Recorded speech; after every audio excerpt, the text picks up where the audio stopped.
Morning, everybody, and I hope everybody had a great New Year's.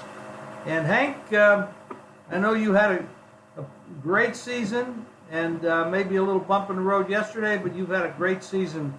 Now we're off to the playoffs. I had a great NFL day Sunday. I'm talking college. Excuse me. College.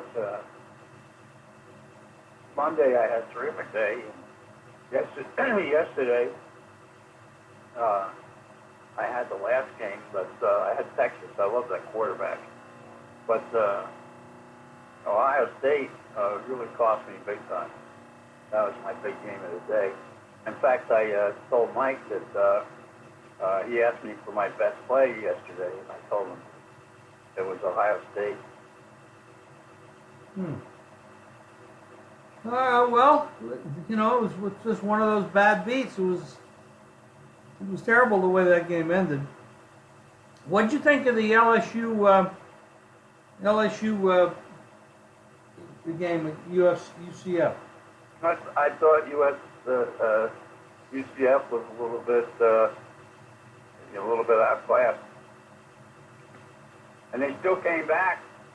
I thought they played a pretty good game. But you know something? They really missed their quarterback. Oh, yeah. Their quarterback got hurt, and he couldn't play. They have him, they win that game. Yeah, I agree with you. It was interesting to see them play, and I mean they belong in the conversation. But we got some. Well, what would Ohio State be if their quarterback got hurt? Not very good, because that kid's pretty good. No, that's what that quarterback was to UCF. Yep. You can't. He's a tremendous player. You can't. They showed him a lot. He was sitting on the bench with his leg propped up in a cast. Yeah, that's. They belong. They're a good team, a good program. We got 4 big games coming up on this weekend in the wild cards. How much do you believe in strength of schedule, and how much does it matter in your handicapping? Trying to think who's affected by it. Dallas, I think, is not. They played some tough games.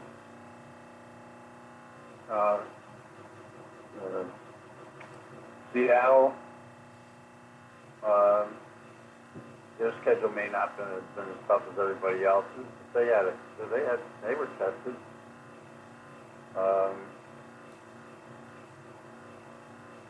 Philadelphia. I don't think anybody's strength of schedule is a factor in these games. Well, I'm going to look. Obviously, you think that somebody is. But. No, I've heard conversations that strength of schedule in the wild card games makes a big difference, and there's some people out there talking about it favoring Dallas and Philadelphia because they played stronger schedules than the other teams.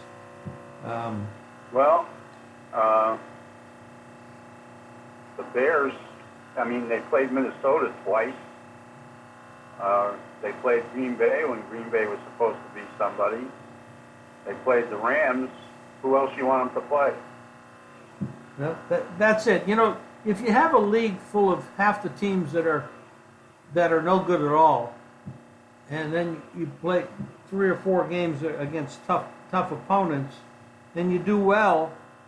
I don't know if you should be penalized because the league is half bad. The Bears come from the toughest division. Dallas comes from what turned out to be not so tough a division, except for Philadelphia. Philadelphia came on late after Foles became the quarterback. If you're talking about the division games, Seattle had to play the Rams a couple of times, but outside of that, their division was not very good, and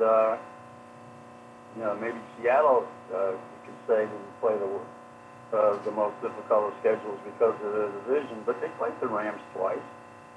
And I don't know to see where the strength of schedule is a factor.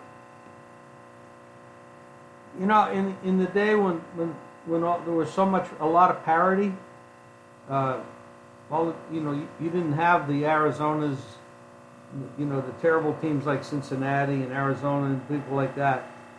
It might have mattered more, but now if you mix in some... Dallas played Pittsburgh outside their division. Dallas played a very, very strong schedule this year. Yeah, well, that's one of the things is they played a strong schedule, and that favors them because they played tough teams. It's a different way it's another way of looking at the handicapping of these games. I'm not saying, I'm just repeating what I'm hearing from different people. Well, I mean, I look at teams that might be stepping up in class. I mean, when you get to Kansas City, you're going to look at their schedule. They played, they played the Chargers a couple of times. They played Denver, which turned out to be not so good. But playing in Denver is never easy. And played Oakland a couple New times. England. Yep, they played New England. I don't think you can fault a team for the schedule they're given, but when they do have to step up in class and they do well, I think you have to throw out some of those easy games and not count them as much. Because well, I mean, the teams that played easy schedules were the teams that were at the bottom of the barrel the year before, and their schedule is based on how they performed. So, I mean, if you're looking at a team that might have played a soft schedule, you would look at a team that was terrible the year before. Baltimore played a tough schedule. You certainly can't look at them and say that they skated through. No. Who's this team that really shocked you to make the playoffs this year? Shocked me. I didn't think those were the teams that you would look at their schedule and say they got to the playoffs because they were a surprise team and they had a soft schedule. But none of these teams really, when you think about it, were that underrated. I didn't think in the beginning that Seattle or Chicago would be as good as they turned out to be. Honestly, back in August, I didn't look at those two teams as being that strong. But as it turned out, those coaches did a good job putting those teams together, and they both made it. And Chicago won their division. Yeah, that was a surprise. Yeah. But they earned it. They beat Minnesota, crushed them. Yeah, they sure did. And they made that. Remember, they made that off-season deal with the Raiders that substantially improved their defense. Yeah. Actually, John Gruden should get a piece of the action for Chicago and Dallas making it for the two trades that he made. Well, Dallas is another team. What Cooper has done for their offense. Exactly. Pretty big. Exactly. Well, in college basketball, we started off with a lot of conference games today, and now we officially have started the conference season. Not too many. Well, there are some college matchups today, but I think Xavier is playing Seton Hall. That's a good game. Texas Tech, West Virginia will be interesting. Butler, Georgetown. Butler's really good. Oklahoma, Kansas. That's a good game. Yeah, and I'll tell you that. Houston and Tulsa. My friend Frank Hayes is doing a tremendous job with Tulsa right now, and they're no pushover. They've been winning a lot of games. Hey, that game went. Iowa State, Oklahoma State is a pretty good game. Kansas, Oklahoma is the big one. The Tulsa game you mentioned, it opened 13.5. It's down to 11. So there's been a lot of money on Tulsa. Well, they're playing pretty well. And Yeah. they did, they beat one of the. They've actually scored 2 really big upsets so far this year. I'll tell you, a team that's playing well is St. John's. Chris Mullen's done a real good job with that team. They got some good players, and they knocked off Seton Hall. I guess Seton Hall beat them by 2 points, but they really gave them a battle. And they are no soft team for anybody right now, and they've been winning a lot of games. They handled Marquette yesterday by 20 points. Yep. It's a very good job. Well, we got a full card this weekend. Every day of the week there'll be lots of action, and of course we got the playoffs starting on the weekend. So it's going to be a great week. Well, I think that a lot of people are doubting Philadelphia going into Chicago, and it's all fold. And now he's going up against a real strong defense, and he did get knocked around last week. They also, I think, are playing without their left tackle, which is not going to be an easy assignment when you go up against that Chicago defense. But that game is going to what, 6 points? It's I'm looking right now. There's a couple spots went down to 5.5.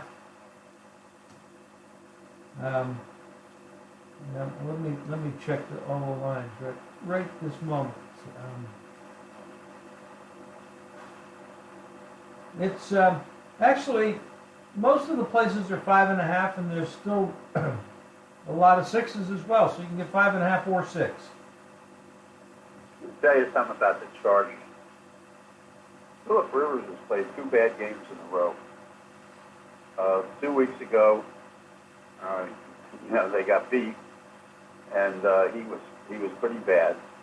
And he got off to a slow start in the game Sunday, and he wound up with a below 50% completion average, and he only delivered 1 touchdown. And they won that game on turnovers, and their defense played well. But Rivers is going to have to play much better than he has the last 2 weeks against Baltimore, who already, held them down once out there. So, my question about Baltimore is Jackson and how he'll do facing the team for the second time. And, Baltimore, in their game against Cleveland, they rushed for 260 yards in the game. They had a running back who, I think, ran for 120-something, and Jackson ran for 90. So the task for the Chargers is to slow down the Baltimore running game, number 1, and go against that Baltimore defense, number 2. I think the Chargers are going to have their hands full this week. Going on the road, since they're playing at 10 o'clock in the morning, their time. The weather is going to be cold there. It's going to be a tough game for them. They have done well on the road this year. I mean, they don't have much home field advantage to begin with, but they didn't do well when they met this team before. And you have the old veteran Rivers against the young guy.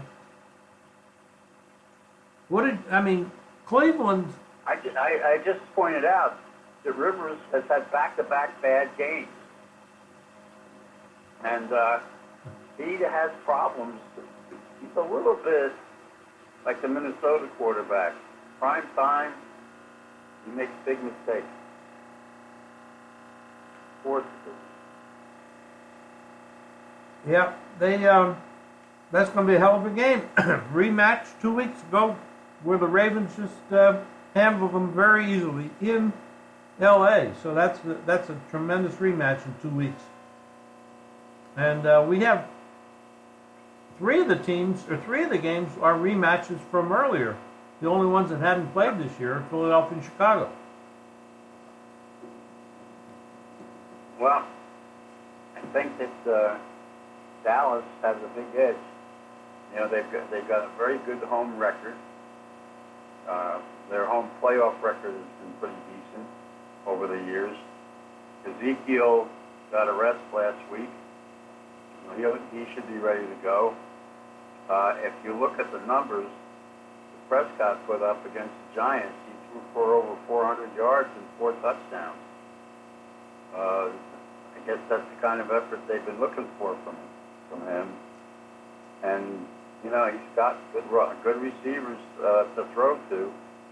And Seattle's got a weakness. Their secondary on defense. I also want to point out something about Seattle last week. Russell Wilson was sacked 6 times in that game. They're having trouble protecting him. Yeah, they had some offensive line issues last week for sure. That's going to be a hell of a game. I mean, Dallas has a big edge in that game, but the line is only 1. They're not even giving them a home field advantage in the game. Or Houston. Both games are 1 at the moment. And which means it might actually shift to the other side. You know, you get down to the quarterbacks and the coaches and everything else you can look at.